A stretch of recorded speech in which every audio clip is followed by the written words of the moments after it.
Okay, sitting, pretty elaborate. Stretch sitting, to be more specific.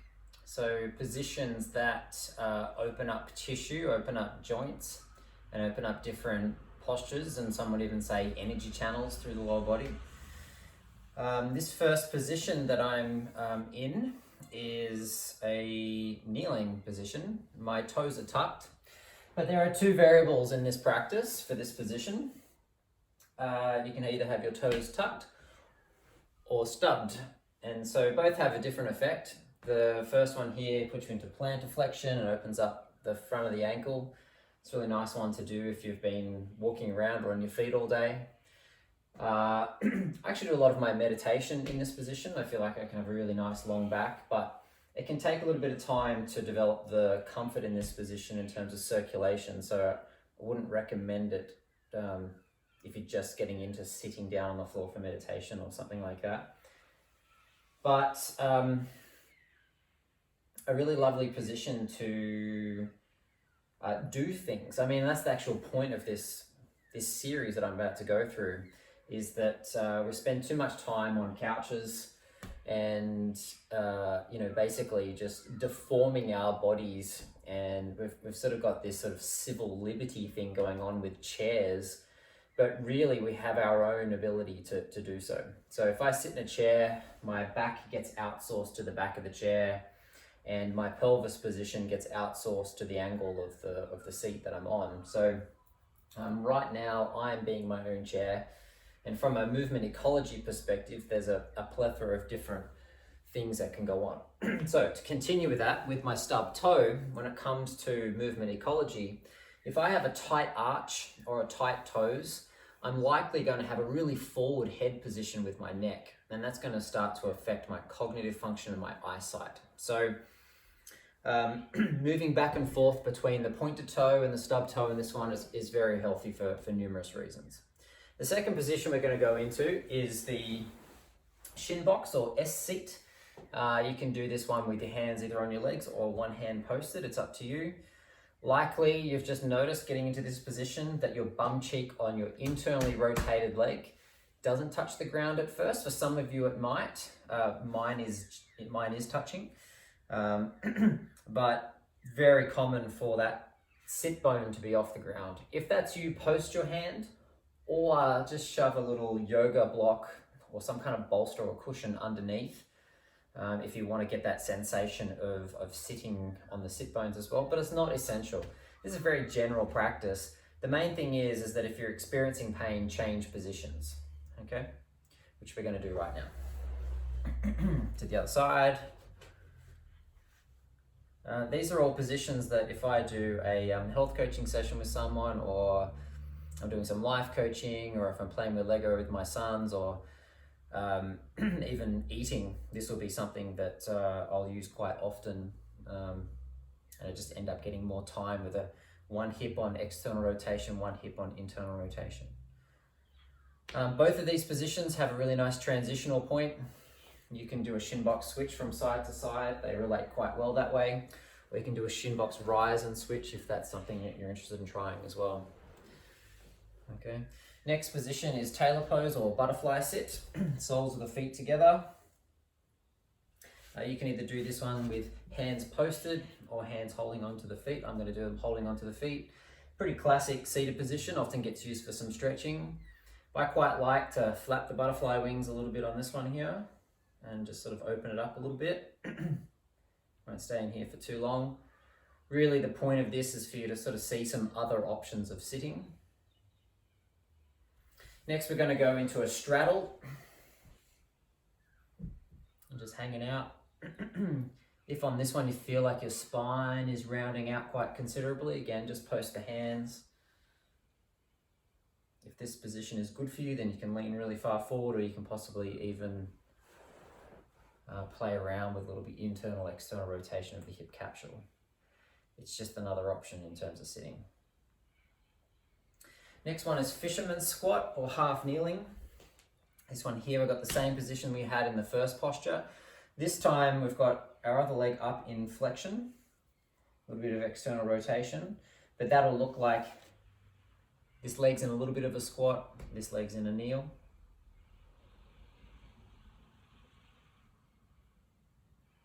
Change sides.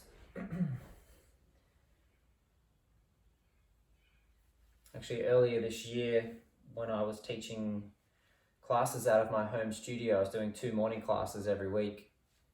And we would start all our classes like this with a cup of coffee. It was really lovely. You know, everyone getting down onto the ground and just changing positions and having a chat.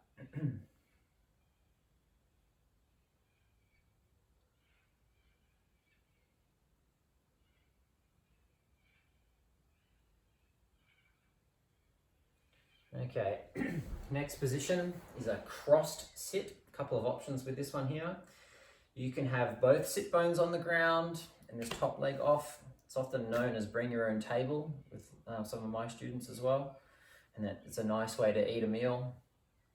Or you can have your foot planted on the ground, hand posted, and sit bone off. As long as the legs are crossed in this way, or at least close to there, we're going to start getting what we want. But if you're doing this one that I'm doing right now, you may notice a little bit more of a glute stretch on this leg. The piriformis might start to sort of get caught a little bit more in this one. That's good. If you want to amplify that a little bit more, my cue for that one there is like taking your sternum up your femur, like ramping it up your femur and leaning forward, and you can sometimes access that bit of tissue in the glute just that little bit more. Change sides.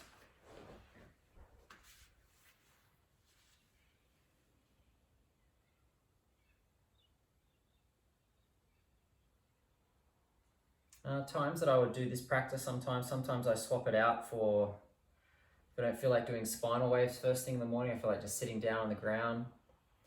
This will be something that I use to start my day, particularly if I'm doing some lower body strength work later that day. It's a really nice way to get rid of the rust and the tightness that seems to accumulate around tissue.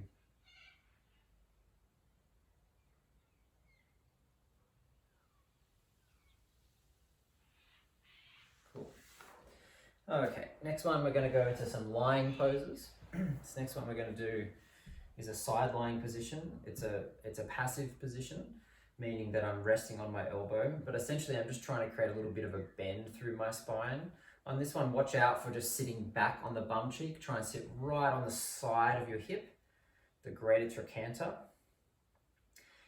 If your spine has a lot of side flexion, then you can come up into this position as well and just get right into it.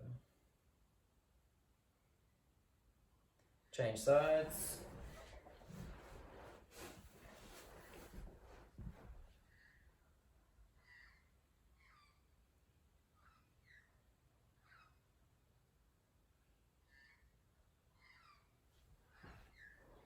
Intensify it if you feel you need to or you can. Just be very general, just be wary of pain. Explore pain just a little bit. It can be kind of healing, but it doesn't need to be anything more than a 5 out of 10 in terms of pain.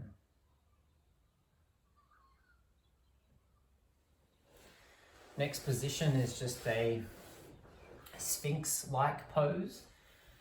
But we're going to start it with the chin on the ground, elbows in front of the head. We're going to push the ground up to come up.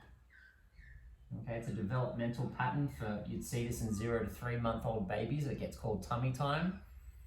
But with this one here, I'm actively trying to push the ground away, and I'm even trying to squeeze my bum cheeks together just to program in a little bit more organization between my shoulder blades and my thoracic spine. Nice deep nasal belly breath. This is a position I often check my email in or read a book in. And of course this could turn into more of a Sphinx or Mackenzie extension too. They're very worthy positions as well. Okay, next position on the back. All right, we're just going to do a little dead bug. This is a bit more of a breathing exercise, but of course you could rest your heels on a couch or something like that and make it a bit more of a resting position. But in this position here, arms up as if you're holding a ball, like a beach ball. What that does is that just centrates your joints, gets them a little bit more organized. And then just take 5 deep belly nasal breaths. What you may start to notice is that your limbs start to animate and feel like they're moving slightly from your deep breath, or stabilizing or pressurizing, something to that effect. This is a posture for pre-crawling.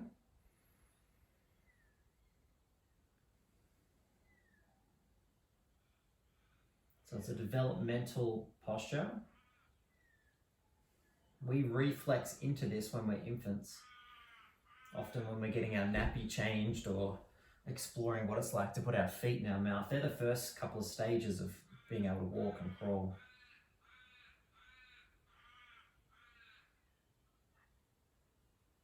Cool. Next 2 positions are a little bit more obviously prep for crawling. This one here is just the passive beast and just resting on all 4s. There's numerous things you could do in this position, but the main thing that I'm interested in is just a nice big open hand. Try and have your hand be in as much contact with the ground as possible, and then build your position up from there. So the elbows start to maybe turn forward a little bit. The elbow pit can, on this one here, have a tendency to be hidden, so maybe turning that forward. You could even start to get the shoulders away from the earlobe slightly.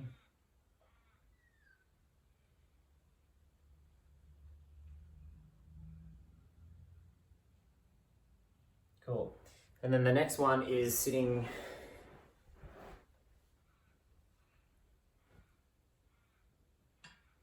Thanks, man. Sitting in a crab posture. So it's a passive position as well. So we're on all 4s.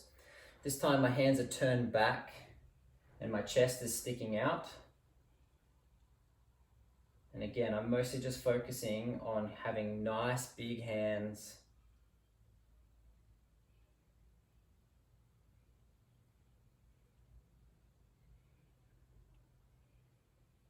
And then I can start to build the movement up a little bit more, the position up a little bit more, and get my shoulders as far away from my earlobes as possible. We don't want to just be resting in it like this. That's just a dog's breakfast for the shoulder.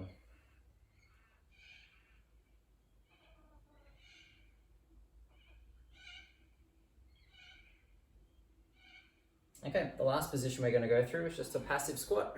So feet flat or feet or heels elevated on a stick or something like that if you need it. But just to finish off this seated position, stretch sit position, a resting position practice, like you can call it whatever you want. Just sitting passively in the squat.